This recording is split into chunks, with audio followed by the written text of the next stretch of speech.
Bonjour, donc je m'appelle Eric, je suis le fondateur de Musique Crabe.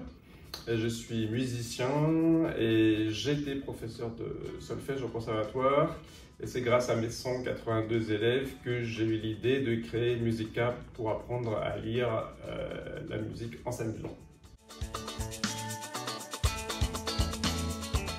Alors l'idée du crabe, c'est tout simplement parce que pour cette nouvelle méthode que j'ai créée pour intéresser tous les enfants par rapport à l'apprentissage du solfège qui est si rébarbatif, j'ai abandonné la mémoire de stockage, donc l'apprentissage par cœur qui est tellement difficile pour les enfants, et en utilisant seulement la mémoire sensorielle, c'est-à-dire comment relier l'œil à l'oreille le plus rapidement possible. Et il a fallu pour les enfants, pour les intéresser, on parle souvent, on fait des métaphores avec les animaux, il a fallu retrouver une petite astuce pour qu'ils apprennent donc la marche du crabe, do, mi, ré, fa, mi, sol, fa, la, sol, si, la, do. Donc comment est-ce qu'on bouge sur la portée de manière la plus rapide.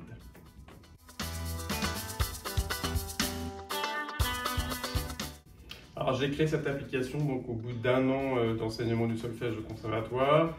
J'ai tout simplement voulu prendre le contre-pied, utiliser le gaming, et donc un outil que les enfants utilisent environ 1 heure, 1 heure et demie par jour, on va dire.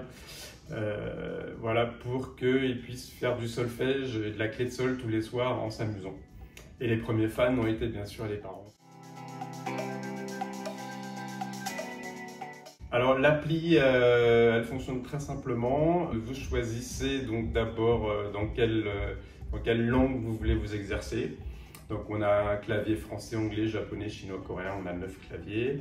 Vous sélectionnez toujours dans le menu donc la clé dans laquelle vous voulez vous exercer. À ce propos, on est la seule application au monde à proposer les 7 clés, donc l'ensemble du langage de la musique. Et puis après 182 niveaux, vous choisissez votre petit crabe, un vrai gaming pour progresser de débutant jusqu'à expert. Il se destine à partir de 5 ans aux débutants qui veulent apprendre la musique, mais aussi à tous les gens qui font de la musique en conservatoire, à tout ce qu'on appelle l'éducation musicale à l'école. Donc là, je pense surtout aux 8-11 ans, on va dire.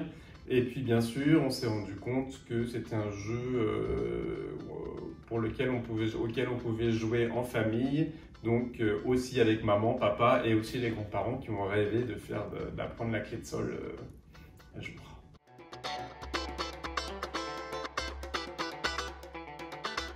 L'application mobile, elle est téléchargée dans 200 pays puisqu'on parle du langage universel. C'est peut-être une des rares applis au monde avec encore Candy Crush, mais qui est téléchargée dans autant de pays. Et on a voulu, avec le Covid, donc la donner entièrement gratuite, sans publicité, pour qu'elle soit accessible par tous et pour tous. Donc l'idée, c'est peut-être d'intégrer dans cette application des in-app purchases, donc c'est-à-dire des petits achats. Par exemple, customiser son crabe, pouvoir acheter une baguette de chef, bon, voilà, pour monétiser un petit peu. Mais surtout, on veut monétiser avec une deuxième version qui s'appellera Musique Crabe Star, qui sera sous forme d'abonnement mensuel, un peu comme le Duolingo de la musique. Et donc l'idée, ça sera de pouvoir déchiffrer la partition de sa star favorite en mode gaming.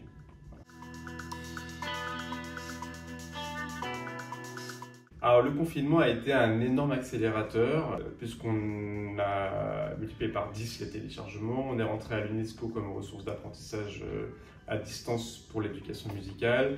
Gauthier Capuçon, célèbre violoncelliste français, est maintenant nouvel ambassadeur de l'application mobile. Donc on a eu un gros coup de boost, on a eu énormément de médias qui se sont intéressés à l'outil. Et on a aussi gagné une campagne sur les 18 chaînes France Télé. C'était pas très surprenant, on s'y attendait vu qu'on était très bien placé en termes de numérique éducatif. Mais disons que c'est toujours pareil, les premiers fans étaient les parents avec les enfants à la maison, et donc ils ont plébiscité l'appli plutôt qu'un autre jeu.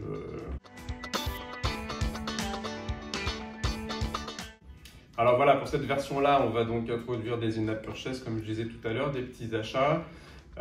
Et puis donc on a une deuxième version qui est en préparation Je peux pas trop en parler, mais quand même juste dire que c'est une mini-révolution dans le monde de l'éducation musicale, puisqu'on va, à travers un jeu vidéo, pouvoir jouer en famille et s'exercer à déchiffrer la partition de sa star favorite.